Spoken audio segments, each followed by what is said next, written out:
that the sons afflicted, they lie at the head of all the streets. As a wild bull in a net, they are full of the fury of the Lord, the rebuke of thy God. Therefore hear now this, thou afflicted and drunken, but not with wine.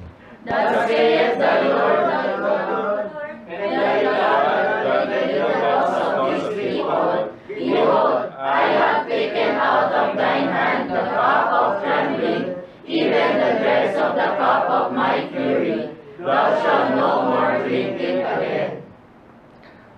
Sabay-sabay po. But I will put it into the hand of them that afflict thee, which have said to thy soul, bow down that we may go over, and thou hast laid thy body unto the ground, and as the street to them that went over. Let's pray, Lord. Salamat sa iyong mga salita. We pray kayo pong pala.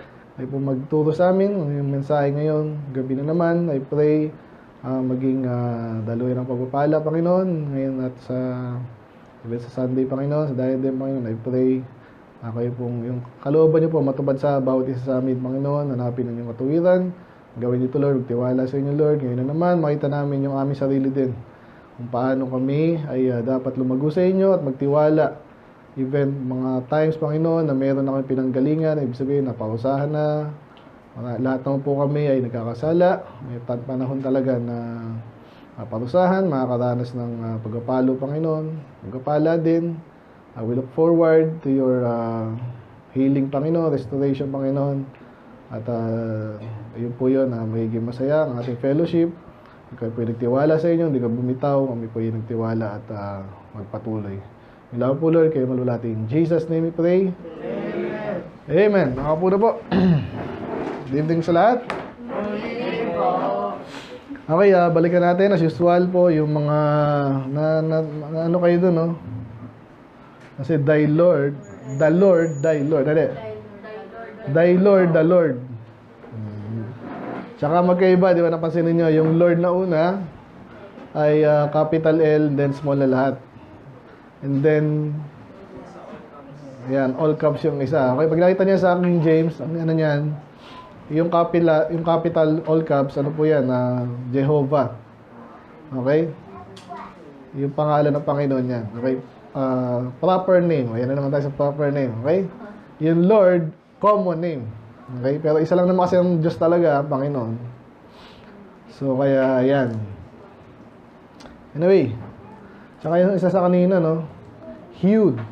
Okay, isa-isa naman natin yan eh. So, again, at bago sabihin yung title natin yung gabi, ang tema, balikan natin yung last four. So, yung mga last four natin dyan na pinag-aralan, of course, 47, Isaiah, given to pleasure, dwellest carelessly, none shall save thee. Babylon po yun, okay?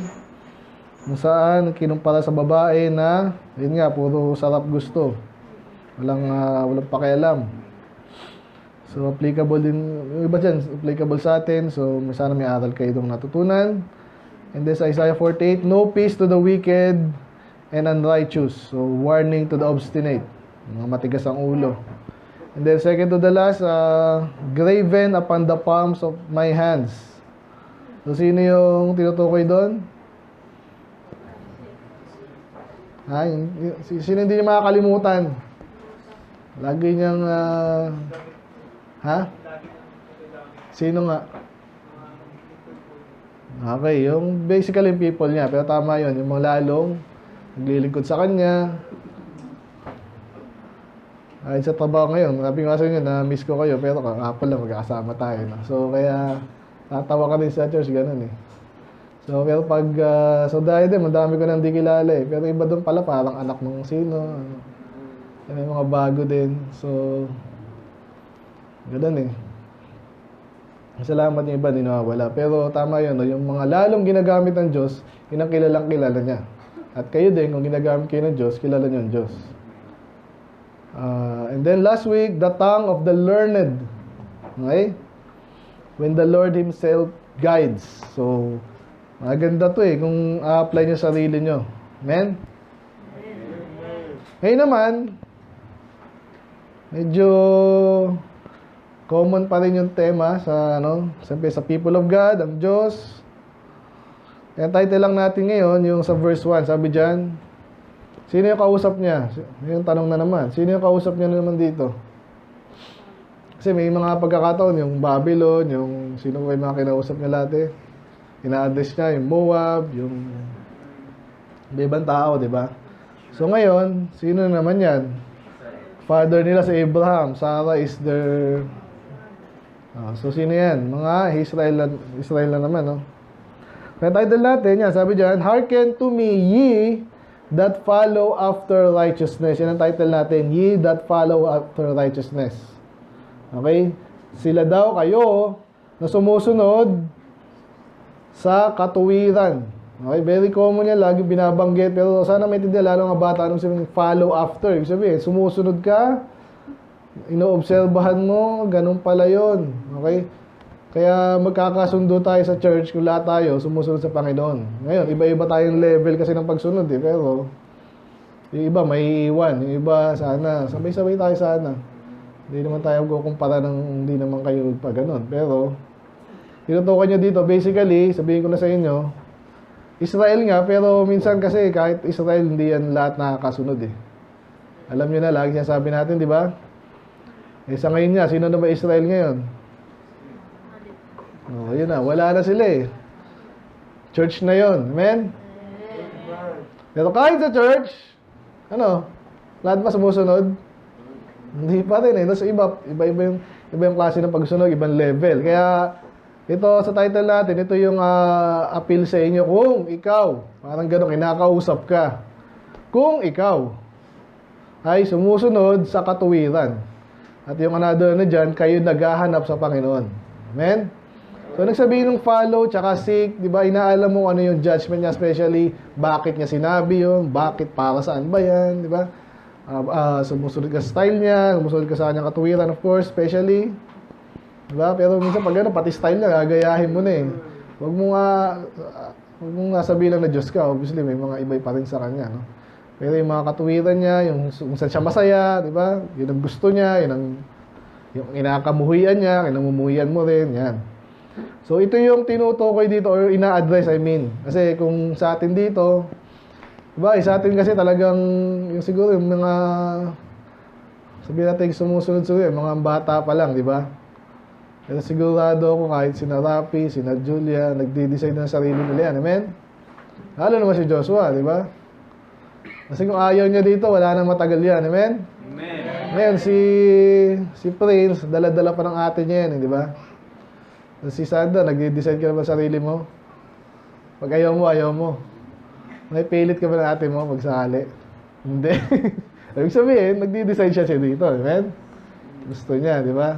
Lalo naman si Christian. Ewan ko lang yung mga anak ko. Wala silang choice, di ba? Yan, si Essie,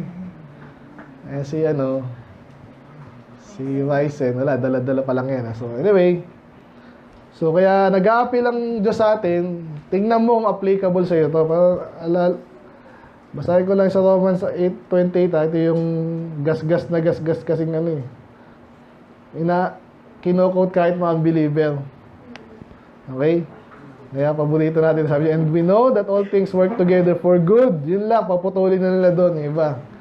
Okay lang yan, kasi sabi sa Bible, all things work together for good Pero hindi nila basahin yung preceding words, or to them that love God. So, ang tao daw na puprotektahan ng Diyos at magiging maayos, bandang huli, mga bagay-bagay sa buhay niya, ito mga nagmamahal sa Diyos.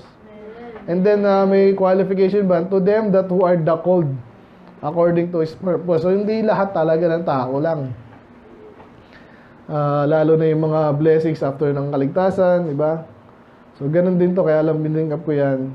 Ganun din to Ye that follow after righteousness. Kahit ligtas ka, ang ginagawa mo na, for example, ay hindi ka sumusunod, di ba? Para kang ewan, mas believe ka sa unbeliever, ganun. Hindi mo hinahanap ang Diyos, hindi mo inaalam bakit niya gusto yan, anong gusto niya, hindi mo inaalam, kahit alam mo na, hindi mo naman sinusunod.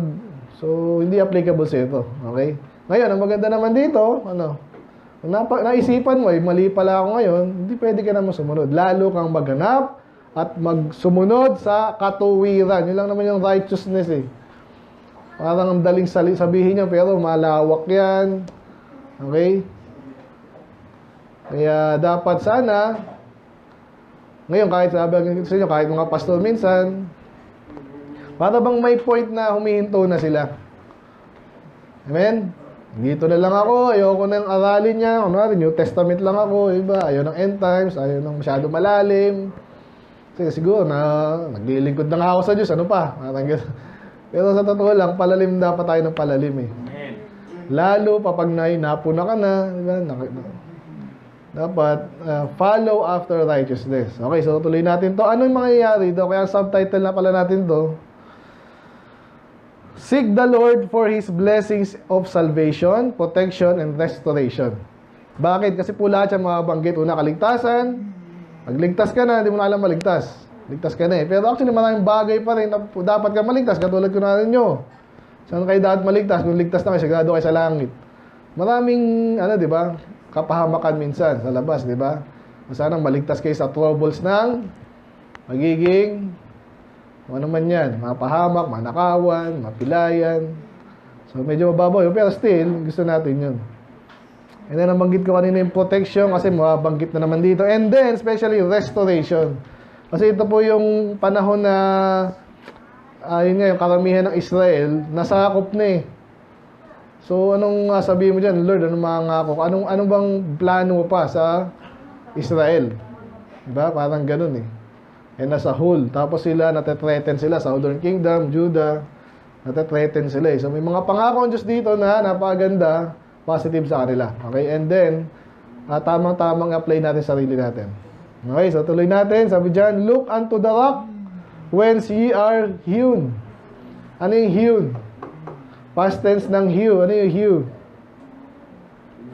Inukit. Parang yan. Madalas yan sa mga bato. Nasa tayo, wala tayong... Hindi na kasi uso yung ano eh. Pero yung mga... Basta yun. Ha? Alin? Yung mga inuukit, no? Pero pwede rin hewn kasi pwedeng... kasi ito, nung next passage, o yung next part, sabi dyan, and to the hole, kasi tumingin ka daw sa kung saang bato ka, inukit, or sa butas ng pit whence ye are dig. So parang nahukay. Yan ang sabihin nun. Yung sinasabi ko kanina kasi naparusahan na sila eh. Pinapangako ngayon sila, wag mong kalilimutan. Parang naalala ko yung mga pelikula eh. Naalala yung pelikula ko natin. Kunwari lang si Peter ay dating mahirap. Tapos tinulungan ko. Binihisan ko. Diba? Tapos nagyabang. Yabang nito. Kaya sabihin sa pelikula gano'n. Ano sabihin doon? Tandaan mo kung saan kita pinulot. Gano'n. Alam nyo ba? Saan ka pinuyabang eh. Pero minsan totoo din kasi yung iba nakakalimot. Kaya ang Diyos daw, Hoy, alalahanin nyo saan kayo kinuha.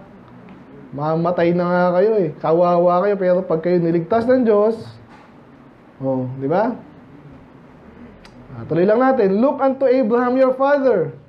So pinapaalala ko sa Abraham, of course, Abraham, pag nababanggit lang po sa Abraham pangalan niya, ang dapat naalala natin yung ginawa niyang mabuti. Okay? Depende na sa context. Pero madalas yung mabuti. Ano ba ginawa? Sino ba si Abraham? Saka si Sarah. Abraham ay the father of faith. Ika nga, di ba? Totoo yun eh. Biruin mo, umalis ka dyan, pumunta ka doon, sumunod. Ialay mo yung anak mo, sumunod. So kaya, napakaganda nito, kunwari, saan applicable sa atin to? Nakakalungkot po, yung, kunwari, kasi dami natin nakitang gano'n, yung anak, yung tatay niya, pastor, tapos siya, nagwala. Nakakatuwa ba yun o nakakaiyak? Di ba? Kaya nga nagpastor yung tatay mo, ibang level ng paglilingkod yung gusto niya, tiwala niya sa Diyos. At anong gagawin mo? Kaya pag ganyan, talagang iyakan niya, pati yung mga ano nangyari dito. Ganun yun. At nangyayari talaga yun. Sana hindi sa mga anak ko. Amen? Amen? Ganun talaga. May mili din kayo eh. Wala kayo. Pero bakit pinapaalala nga si Abraham? Kasi nga, nagloloko na itong mga to eh. Kaya pinapaalala, yung tatay nyo nagtiwala sa Diyos. Kayo, may rin kayo. Oh.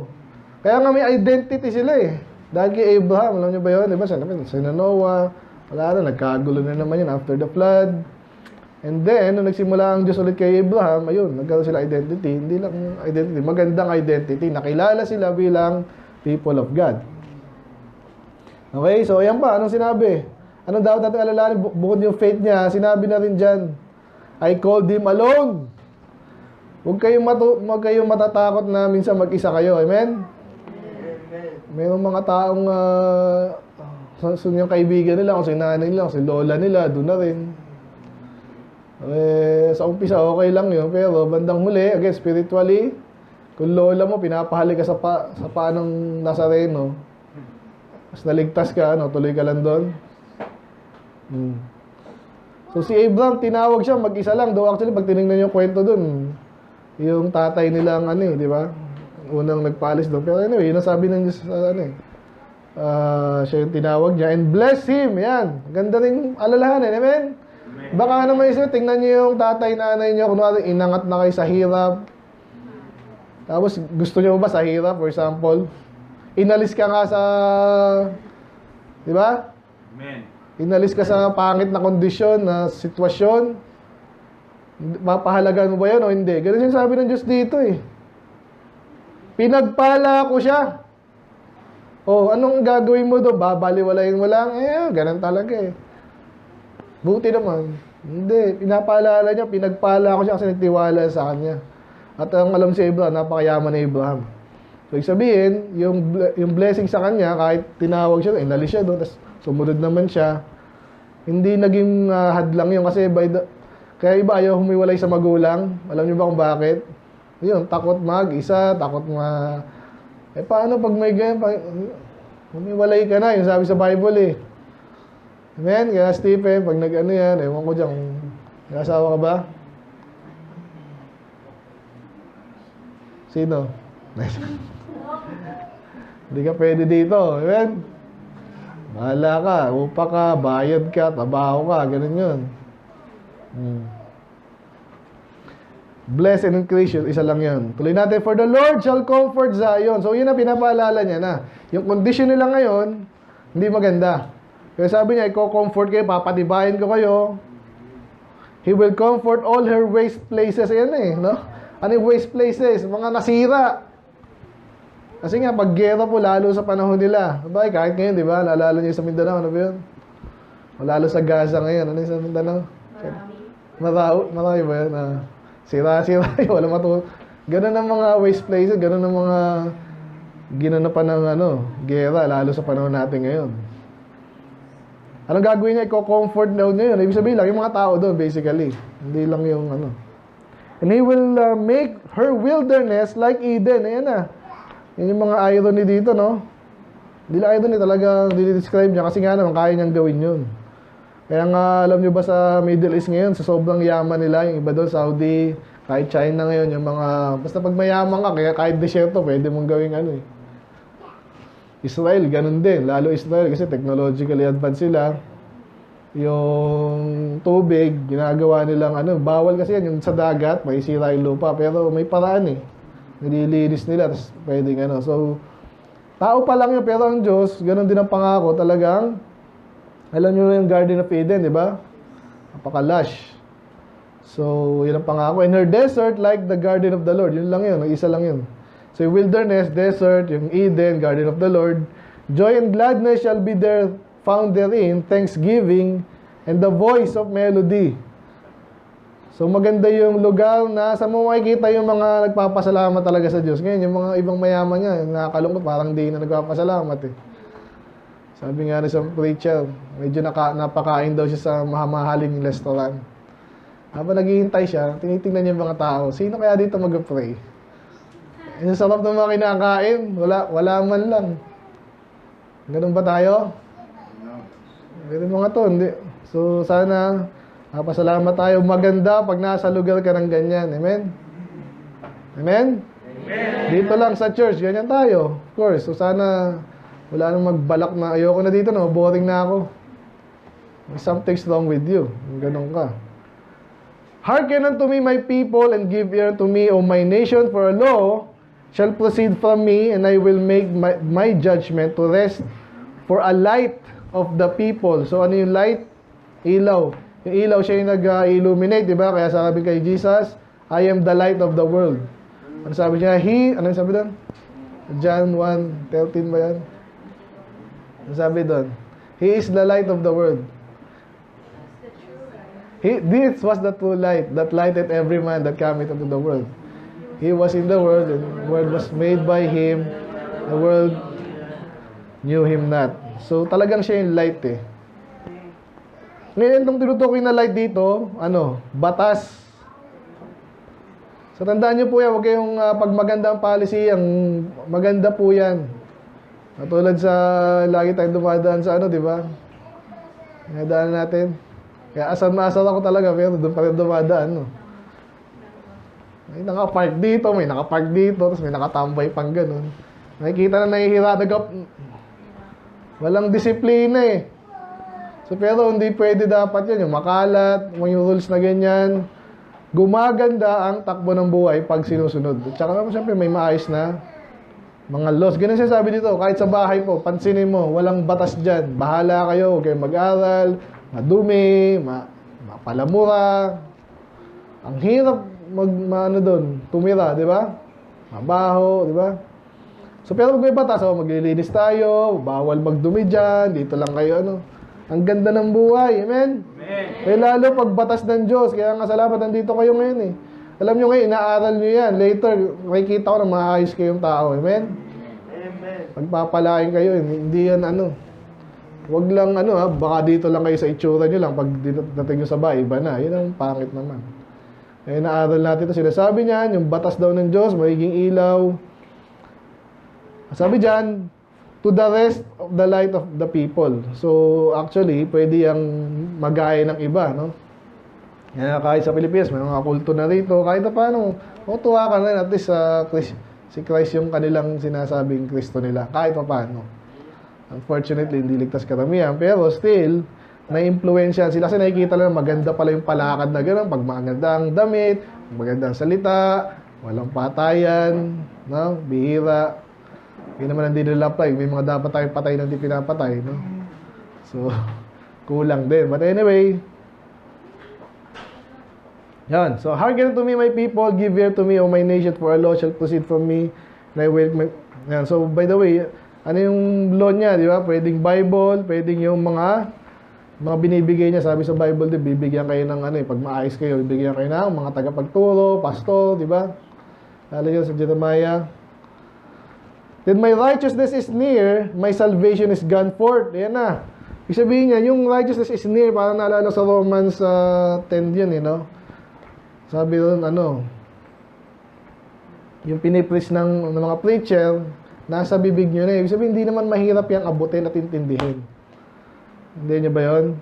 Kaya kahit sila yung panahon ni Isaiah, mga loko na rin yung mga, di ba, yung mga anak ni Hezekiah. Pero sabi niya, andyan lang yun. Ibig sabihin, accessible sa'yo. Hindi yung tipong, hindi ko maintindihan ng Diyos. Nakakita ba yung taong gano'n? Hindi ko maintindihan. Minsan kasi hindi nyo ayaw mo intindihin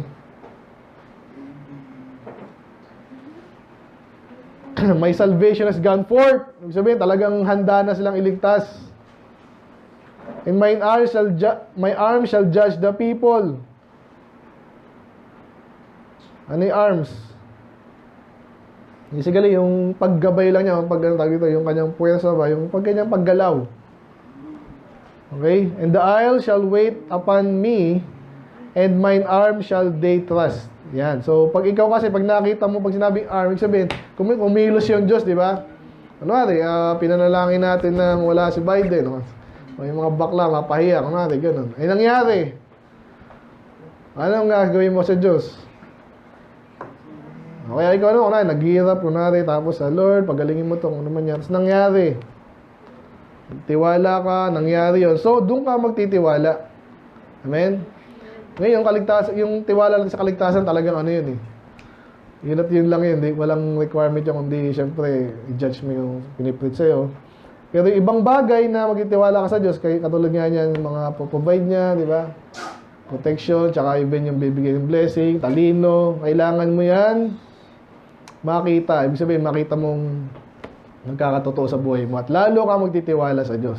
Ang problema iba, hindi nga nag-stay, hindi nga nagtitiwala na konti, hindi mo makikita kung paano kumilos ang Diyos. Hindi nyo ba yun? Amen. Yung nasa church, punong-puno. Kahit hindi mo sa buhay mo nangyari, sa buhay ng isa, di ba? Na-excited na ako sa pagpunta ko sa diadem Anyway, lift up your eyes to the heavens and look upon the earth beneath. For the heavens shall vanish away like a smoke, and the earth shall wax old like the garment, and they that dwell therein shall die in like manner, but my salvation shall be forever, and my righteousness shall not be abolished. So, parang James din, no? Ano yung James, ano ba yun? Yung buhay mo daw parang vapor, mawala lang lahat yan. So, ang Diyos mananatili. Sa Matthew naman, sa salita mananatili. So, ganun din yan eh. Tingnan mo nga yung mga yan, lahat yan mawawala eh. Pero kaligtasan daw, tsaka yung righteousness, hindi mawawala. Totoo naman yan, sabi nga sa inyo. Kaya nga, minsan may panahon na mayagpag ng mga bakla, tsaka yung mga loko-loko. May panahon din ng Diyos sa kanila eh. Ngayon pa nga lang eh. So, mag-intay lang tayo, lalo sa millennium, di ba?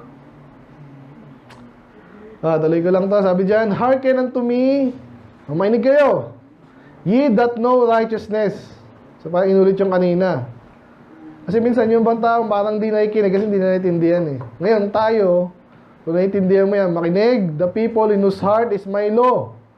Fear ye not the reproach of men, neither be ye afraid of their reviling. So parang hinahanda na po ng Diyos yung mga to kung sila i-restore. Hindi po yun mabilisan lang na ang Diyos mamajikin niya lahat. Naalala niyo yung sa pagpasok nila sa promised land. Diba? Hindi naman sila automatic.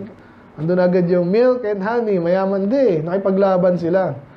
So sa panahon na to, hinahanda parang tayo. Apply agad natin sarili natin. Kunwari, ikaw ay medyo naparusahan o naghihirap ka ngayon. Diba? May pagsubok. Huwag kang takot, okay? Lalo kayo daw na, alam niyo naman yung batas ko eh. Alam niyo, lalo, again, kung nakikinig kayo, magtiwala lalo kayo sa akin, sabi ng Panginoon. And may mga kalabang ka mga tao, yan ang matindi dyan eh. Tulad yan, nasa isip ko kasi natiwalag ka kunwari, loko-loko ka, di pinalis ka, na-miss mo yung church, babalik ka, di bumalik ka na. Alam mo, may mga asal sa'yo. May mga medyo alam mo na, mga malakas mga asal, mga baby Christian din huwag ka daw matakot doon. Kasi kaya ka nga gustong i-restore ng Diyos, gusto ng Diyos, diyan ka. Siya ang bahala sa'yo. Amen? Naintindihan niyo yan kung sakali meron sa inyo dito. Iba, naranasan na nga, iba? Oh. Neither be afraid of reviling. Yun nga, aasarin ako nito. Naku, kaysa ng mata. Hindi ka na nakamove on sa takot mo sa tao. Huwag ganun. Bakit? For the month, ito may sumpa dito sa mga asal. Actually, pag natapos to, ganun din to eh. Yung mga ginagamit, yung mga asal, yung mga talagang kakalabanin ka, pag ikaw gusto mong sumunod sa Diyos, tapos sila talaga namang ganadong libakin ka, okay?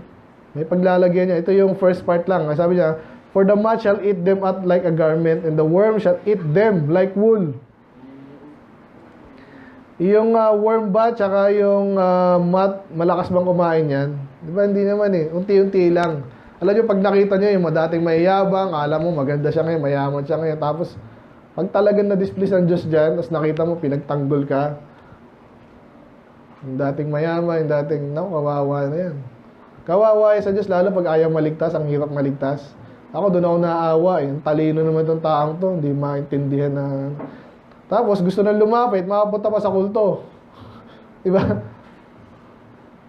Lalo, believe lalo ko na, dito, narinig nyo yung maayos na preaching dito, tapos tinigasan mo yung, alam ko na saan mapupunta eh. Kung kaninong kulto ka mapupunta, sigurado yun. But my righteousness shall be forever, and my salvation from generation to generation. So, maraming application yan, obviously, sa kahit ngayon. Sabi nga daw ng isang atheist, sabi yung Christianity, mawawala na yan. Yan, alala niyo yan, si Voltaire ata yun. Kilala ko yun kasi matalino yan eh. Yung mga quotation niya dati, gustong-gusto ko rin. Si Voltaire. Pangarap na nga dati ako kasi dati rockista din ako. Gusto kong maging pangalan ng banda, Voltaire. Ganun eh. Siyempre, hindi ko naman kilala ng gusto yun. Pero pag ano ko, itong si Voltaire pala is atheist at galit sa Christianity. Ang ginawa niya, isa sa mga sinusulat niya, bukod sa tinatrabaho niya magandang ibang bagay, matalino kasi siya eh. Pero galit siya, sabi niya, in 100 years, Christianity shall be no more. Yun ang sabi niya eh. Yabang, no? Ano, propeta ka ba? After 100 years, ano sa palagay niya nangyari? Una, patay na siya, di ba? Pero yung bahay niya, nabili ng Christian publication. Sabi yung bahay niya na, kung ano malaking bahay siguro yun, siyempre, wala na siya. Nabili na. Yung pala, talo ka na eh. Eh kaso yung bumili, nagpiprint ng Bible.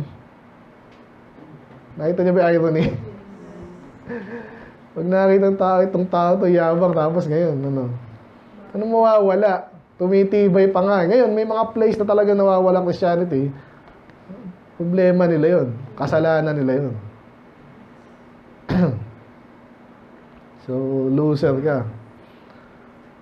Pero ang salita daw ng Diyos, kung kaligtasan niya, mabuhay. Tuloy ko lang, layo ko pa. Awake, awake, put on strength, O arm of the Lord. O arm na naman. Ano tinutukoy pag arm of the Lord? Yung kanyang paggawa, yan, pagkilos. Okay? So, ibig sabihin, ito naman, itong author, paano i-represent niya Israel? Ito yung mahirap na part, yung 9 eh. Sa palagi niya, sino yung Rahab dyan? Sabi niya, awake, awake, put on strength, O arm of the Lord. Awake! Nakatatlong awake ah. As in the ancient days. No, tulog ba ang Diyos? Talinhaga lang po yan, no? Sinasabi kasi, kung siguro nabalitaan niya kung paano kumilos ang Diyos dati, Lord, gawin mo nga ngayon ulit yun. So, pinaalala niya, in generation of old, art thou not it that hath cut Rahab. So, kilala niyo ba si Rahab? Sino si Rahab? Yun yung isang Rahab. Ngayon na sigat na Rahab. Obviously, hindi ito yun. Bakit? Kasi hindi naman kinat out si Rahab the harlot, di ba? Naasawa ni Salmon. Na nanay ni Obed ba yun? Hindi yan yun. Kasi ang ibig sabihin ng Rahab daw sa Hebrew, basta parang ano yan, kalimutan ko tuloy. Pero, wounded the dragon. Sino kaya yung dragon? Obviously, ito yung mga makapangyarihang beast, di ba? So, yun daw ang Diyos. Ang Diyos, naalala ni Isaiah, di ba ikaw yung pumatay kay Rahab? So yung Rahab daw dyan, parang kumpara mo sa dragon na parang malakas na monster. Okay? Yun na yun. So kasi sinabi rin niya yung kay Job, di ba? At sa Isaiah din, meron later. So, pinapaalala ng Lord, ikaw, akala ko yung kaiba, di ba? Hinati mo yung dagat eh. Makapangyarihan ka talaga. Lord, gawin mo nga ngayon yun. Pakita mo yung kapangyarihan. Yung sinasabi dyan. And then, meron pang isa. Di ba ikaw rin yung nag-dry? Nalala nyo last week ata to? Last week lang ba to? Yung tinanong ko sa inyo, kaya ba tuyuin ng Diyos yung dagat? Dagat yun eh. Paano tutuyuin? Ginawa niya na nga eh. Oh. Pati river, di ba? Nalala niya yun. And then, sabi ko, pison ba yung deny niya? So, kaya niya yan. So, ba't pinapaalala nga ni Isaiah? Kasi nga, para magtiwala ang Israel sa kanya. Tayo din. Ginawa niya lahat yan. Kaya niyang gawin niya. Makapangyarihan siya. Tiwala ka sa Diyos. Amen. He had made the depths of the sea a way for the ransom to pass over. O, parang yun talaga yun. Red Sea, di ba? Sino yung ransom? Tinubos. O, pinadaan daw niya doon. O, yun na nga. Moses na yan. Therefore, the redeemed, so pinapaalala yung kapangyarihan ng Diyos. Therefore, the redeemed of the Lord shall return and come with singing unto Zion. So, kinukumpara niya ngayon yung na-foresee niya na itong Israel na ngayon, natalo, di ba? Babalik yan. Okay? Again, positive yun. Yan yung pag-asang blessing sa kanila na yes, naparusahan sila, napatay yung marami sa kanila, kinanker sila, hinold up sila, kinidnap sila, di ba, sa malayong. Babalik yan, at pagbalik nila, masaya. And everlasting joy shall be upon their head, They shall obtain gladness and joy, and sorrow and mourning shall flee away. So, ang saya nila, yung hindi nila masaya, yung iyakan nila, mawawala. Ano naalala nyo yan? Kailan mangyayari yan? So, nung panahon ni Ezra, nangyari yan, bumalik yung iba, di ba? Pero sa atin, kailan mangyayari yan? Yung wala nang iyakan, di ba? Sabi sa Bible naman, sa Revelation, and their tears I shall wipe away, all their tears, di ba? So pag sa langit na tayo, new heaven and new earth, masaya na. Even I am He that comforteth you. So yun, ini-emphasize lang niya, ako mismo ang mag-comfort sa'yo. Who art thou that thou shouldest be afraid of a man that shall die, and the Son of Man which shall be made as grass. So minsan takot tayo sa tao eh. Takot ba kayo sa tao? Pati mata mo, nagmumula na rin. Nahawa ka na. So, ano yung sabihin nung saan tayo, kailan tayo takot sa tao? Yan, katulad sa teacher nyo, pag nag-solve kayo, takot kayo sa siga, takot kayo sa... Hindi nyo dapat katakutan. No? Kaya, netitin kayo, ano mang pwede, hold upin ko kayo, patayin kita, alisan kita ng ganyan, alisin kita ng ganyan. Eh sabi ng Diyos, ang pangako ng Diyos, blessing, tsaka protection. So, pero minsan kami dumarating tayo sa panahon na ba't may kaaway tayong ganito, no? Yayabang pa. So, magtiwala ka lang sa Kanya. Pag ang Diyos ang magpoprotekta sa'yo, sino ba yung tao na yan? Di ba? So, kailan ko finish to? Nung nung Tuesday, di ba? Yun nga yung... Sabi doon, huwag ka matakot sa pumapatay ng katawan at hindi na kayang patayin nyo kaluluwa. Matakot ka lalo sa Diyos na kaya niya patayin ng both soul and body to hell. So, sa Diyos ka matakot. Amen. And forgettest the Lord. Anong application? Ibig sabihin, pag sinabi ng Diyos na huwag mong gawin yan, talagang dapat na huwag mong gawin. Takot ka. Ako na rin, boss mo, pumasok ka na Sunday. Yun ang madalas illustration sa church kasi yun talaga yun eh. Ang hirap nun. Pero pag sanay ka na, alam mo na. Hindi ka takot sa ibang tao. Eh pag virus, may COVID na naman daw eh. Nag-iimbento sila ng iba. Huwag kayo mag-church, virus kayo eh. Alam na natin yan eh. Matatakot dyan. And forgettest thou, Lord, thy maker. Ito sabi kaya ka pinapaalalahanan eh. Kahit tayo, pag may problema tayo, ngayon, okay na okay ka, nagkaroon ka ng problema ngayon, nakakalimutan mo na, ang Diyos mo pala, tatay mo, makapangyarihan. Huwag mo makakalimutan yun. Ngayon, baka may problema kang medyo kakaiba, di ba? Kasi madalas nakabanggit sa Bible, kasi naman talagang common. Pera, sakit, ganyan. Pero may pa tayo pwedeng problema na pwedeng kaharapin. Okay? So, kahit ano pa yan, tiwala ka sa Diyos. Kaya, pinapaalala ng Diyos lang dito ulit, huwag mo siyang kakalimutan. Siya ang gumawa ng langit at lupa. Interpret ko na lang para sa inyo.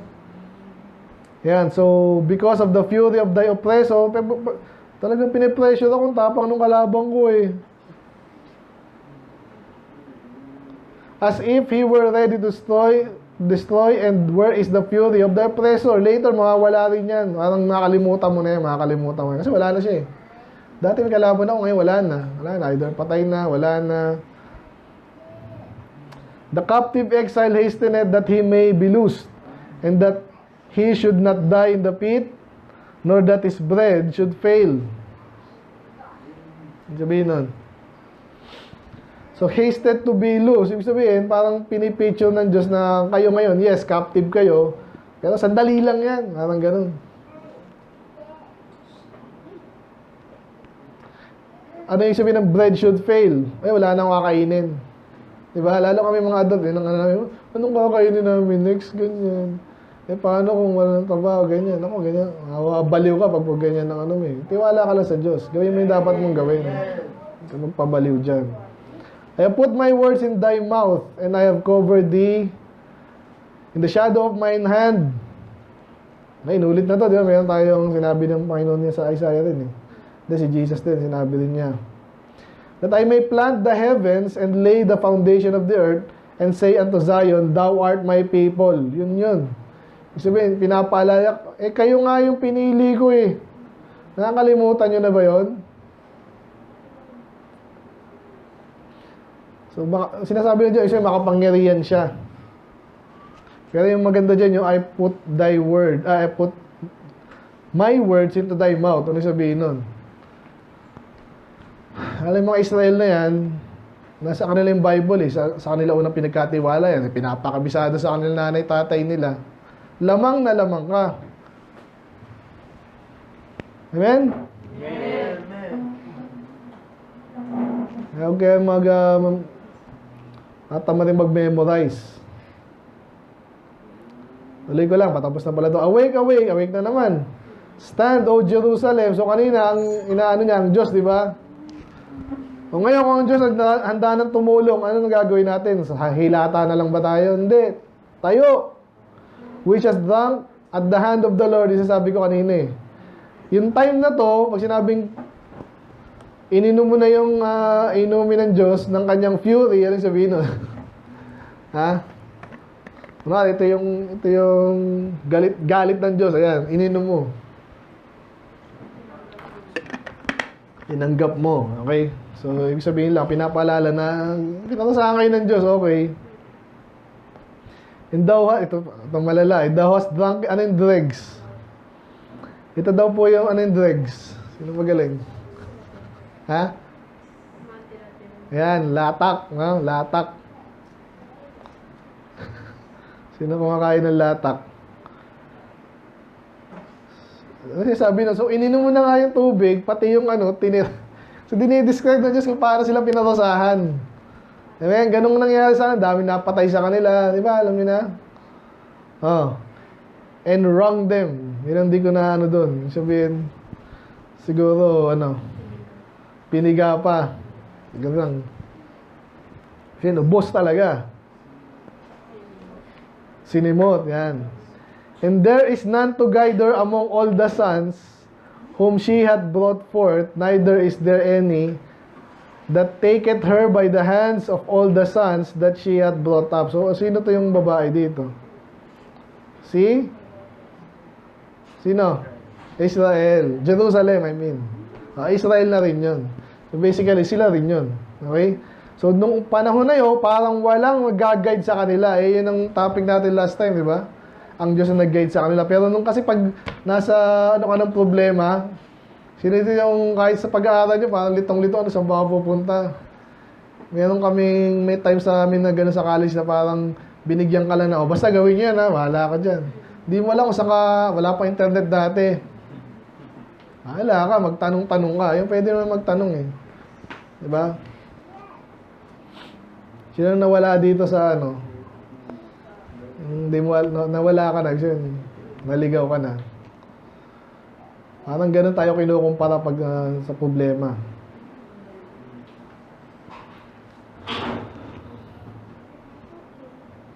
So, ganun sila as a nation. Siguro nga, katulad nito, may pangako ang Diyos sa kanila.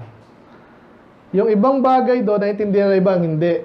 Lalo na nung panahon nga ni Jeremiah. Sa bagay, later pa yun eh.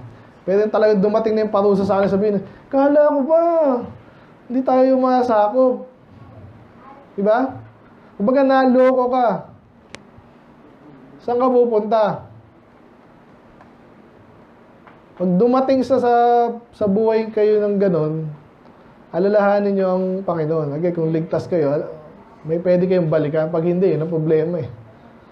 Kaya iba, sa palagi yun, saan nanggagaling yung mga taong napakasira ulo talaga, yung nanloloko, yung walang pakialam sa Sa palagi yun, saan nanggaling yun?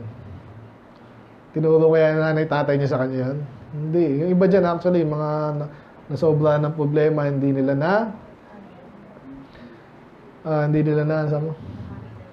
na-handle na mabuti. Totoo yun. Diba, napanood nyo ba yung mga pelikula naman? Kaya totoo kasi yun eh. Pag tanda-tanda nyo, pag may pagkwentuhan ka minsan sa ibang ganyan. Yun. May nangyari sa buhay nila, hindi sila nagtiwala sa Diyos. Nabagin sila sa mga artista, di ba? Bakit nagbubad dyan? Gandang babae niyan. Ginipit siya ng mga siraulong producer. Yun, ganun lang ang kwento niyan.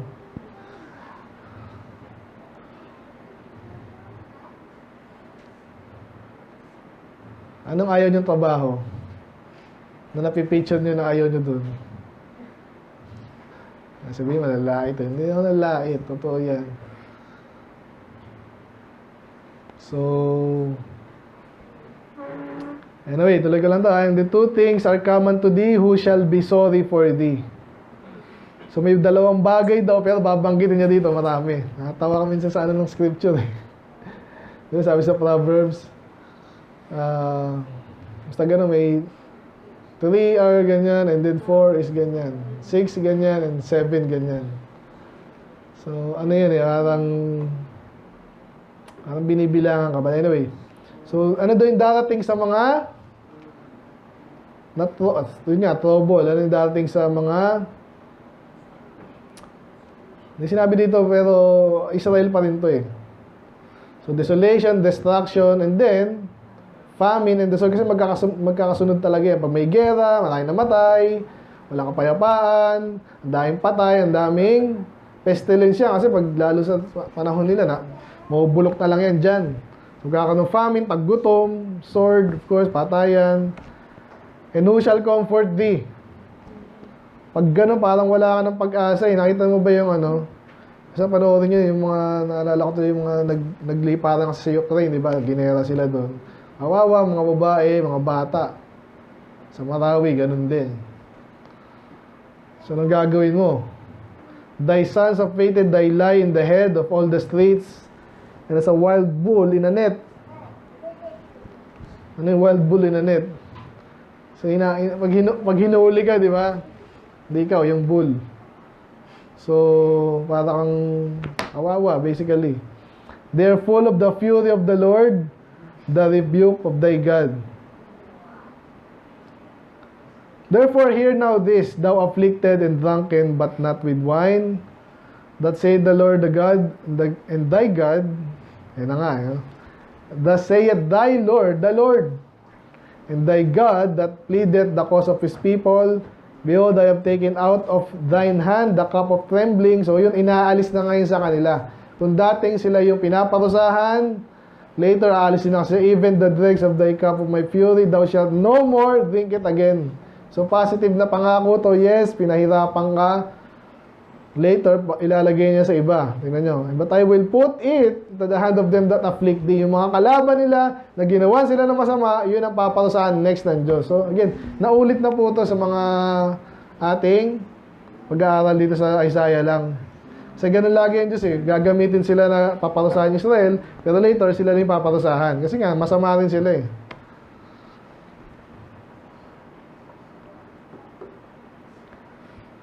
So, dinescribe pa dito kung gaano kaloko itong mga to. Sabi dyan, which said to thy soul, bow down, that we may go over. Ano sabihin nun? Parang naalala ko yung mga nagsusuotan, di ba? Alam niyo yung basketball pag tinatalo, suotan. Ba't nagsusuotan yung mga yan? Talo kayo, manalo kayo, ganyan yan eh, yabangan yan eh. So, ibang mayayabang pa, sinasadsad pang gano'n. Oh, amoy ano ka na, di ba? Mayayabang eh. Ganun po yan actually. Ganyan talagang magkakalaban, no? So, ginawa sa kanila, bow down. So, suot kayo, suot. And thou hast laid thy body as the ground. Kasi pag maraming napatay sa inyo, tatapon na lang kayo dyan. And as the street to them that went over. So, pero, so yun na nga. Pero ano yung pangako doon? Nakita nyo ba yung kabuuan? Yeah. So, una, sila ay nagkasala, pinurusahan sila, pero pinapaalala nila ang Diyos makapangyarihan sa lahat. So, kailangan magtiwala ka sa Diyos, andiyan yung kaligtasan niya. Hindi lang kaligtasan, pag niligtas ka na, lalagay ka pa sa maayos na lugar. Di ba? Parang desert, tapos magiging garden of Eden. So, wag kayong mawawala ng pag-asa. Amen? Nagkasala tayo, pinarusahan. Nakita nyo na yan, ang pangit pala, ayaw ko nito. So, balik ka sa Panginoon. Pwede ka pa rin mangarap. Amen? Na gagamitin ka ng Diyos. Kahit na nagkasala ka. Pwede ba yun? Hindi ako deserve eh. Yun nga, salamat sa Diyos kahit di tayo deserving. Pwede pala yun. At talaga nangyayari. Ang title ulit natin, Ye that follow after righteousness. So, are you following after righteousness? Yan tanong nga sa inyo. Ang gaganda kasi ng mga pangako eh. Pero ang tanong nga, kayo ba yun? Tutukoy doon. Baka naman di kayo yun. Baka naghahantay ka lang ng blessing. Kailan ba yung blessing? So, sumunod ka sa akin. Hindi. Parang pag pinipreach yung pagsunod, paglilingkod, parang di mo naririnig. Pero pag blessing, nangangarap ka naman ganyan. Sandali, may na-skip ka ata doon. Alam niyo yung meme ng bata na gano'n? Meme na naman eh. No? Huwag mo i-skip. Bago ang blessing, magsipag, magtapat, maghanap ng katuwiran ng Diyos. Then, tinuturuan ka na, tinuturuan. Medyo may mahirap minsan, pero minsan taga, boring, wala ka. Ano mo lang, pagdaanan mo lang. And then, nandiyan yung pangako niya ng kaligtasan, protection, okay, and then restoration. Ito lang nakita natin. At meron pang higante, di ba? Yung dati mong kaaway. By the way, huwag nyo nang masyadong, alam niyo yung mga kaaway nating maangas, sinasadya nila, pakita talaga yung, talo ka, talo ka. Pero pag alam mo na later, ikaw naman, sila naman yung talo, ikaw yung panalo. Diba? Ngayon, yung baka may kalabang kayo, yung maligtas. Okay? Huwag naman ganun. Kawawa sa impyerno yun. Okay? Ngayon, huwag nyo nang panalangin mapunta sa impyerno. Pero, ang Diyos naman, patas naman ang Diyos eh. Kahit nga hindi mag-sorry sa atin yan, sana maligtas pa rin, kawawa naman. Ngayon, yung mga talagang reprobate na, ayun na, alam na kung saan yan. Never kayo maingit dyan. Never kayong, ito rin, daming kulto, napakayaman. Si Kibuloy, kahit paano, nakatikim na ng, parusa ng Diyos eh. So, amen. Amen? Amen. Kahit paano, salamat po. Kahit mga loko-loko rin yung mga senador na yan, kahit paano, yung pinaka-loko-loko, nasampulan ba? Amen. Ay, nakakatuwa na rin. Ang nangyari kay Go? Ha? Wala balita nga eh. Kala ko nakawala na. Sinusundan ko talaga si Kibuloy. Ano nangyari doon? Tagal na mamatay nito. Eh ngayon, kakakandidato pa. Kahit pa manalo yan, sabi natin again, sabi nga sa inyo, di ba, sinabi ko sa inyo, makakalaya din niya, para si Budots. Makakalaya lang yan, pero again, di lang makakawala yan sa Diyos. Amen. Huwag kang maasal. Lord, bakit si Manalo ngayon, yabang niya mag-preach, oh. Ito, si Pope, lalo yan. Si Pope, nako. And then, sino man yan. Ang title natin, Ye that follow after righteousness. Manatili ka lang. Manatili ka lang. Sunod sa Diyos ha. Sunod sa Diyos. Mga problema mo sa buhay. Kasi yung mga nangaasal sa iyo, may paglalagyan yan. Amen. Nag-asawa na ba kayo maglingkod sa Diyos? Wala pa nga kayo.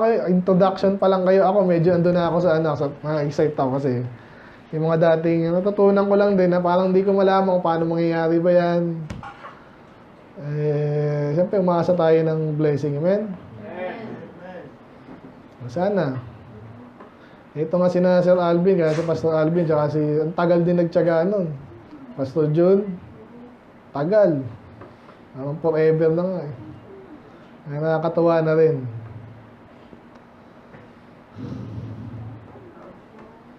Si Pastor Ray, matagal na mayaman yun eh. Hindi kasi mga tulungan sila eh, mga clan. Tayo kaya, darating kaya sa atin yan? Maring oo, maring hindi. Ako sali nga, di na nga ako excited lang akong gamitin ng Panginoon. Yung may ma-accomplish tayo. Lalo kayo, kung paglaki-laki nyo, pinagpala kayo, ginamit kayo ng gusto, talaga, as in.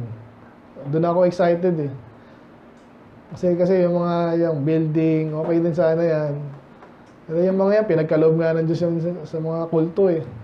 Kaya hindi ako ganun ka-excited dyan. Pwedeng dayain niya, pwedeng nakawin, pwedeng kung saan-saan kunin. Excited ako sa church kayo. Amen? Alam niyo naman siguro yun.